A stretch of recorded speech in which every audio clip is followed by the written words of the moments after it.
As we've talked about before, this little gem of a building hasn't been that easy to do mechanically.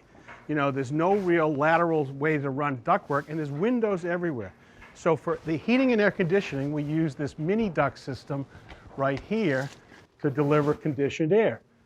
So that'll give us heating and cooling, but we still needed to make domestic hot water for faucets. And we realized that there were places in this building that just scream for radiant flow heating. Here in this garage, that's underneath the primary suite upstairs.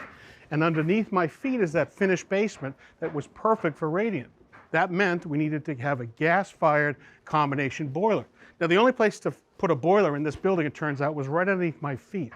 Well, a gas appliance has to be vented. So here in the front of the house, right behind this wall and down below, is where the boiler is. So there are clear rules about where you can vent in relation to operable windows. Can't be within 3 feet. So nowhere along here can we do it. So maybe you could do it here. But what are you going to do? Are you going to take a piece of plastic vent piping and leave it right here on the front of this beautiful building? We figured there's just got to be a better way. So we put our heads together and we had a meeting. And I think it was Brian Bilo, our plumbing contractor, that came up with the idea to take from our boiler the vent pipe and actually lose it right inside this wall right here and go up inside the wall and then turn. And now it can go at the angle of the roof right here. And in an ideal world, we'd be able to get right out through the far side of the building, but the steel pipe got in the way.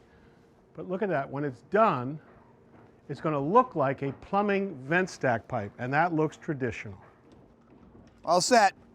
A little bit of black paint will hide that aluminum flange, and that vent will disappear. Nicely done. Thanks for watching. This Old House has got a video for just about every home improvement project, so be sure to check out the others. And if you like what you see, click on the subscribe button to make sure that you get our newest videos right in your feed.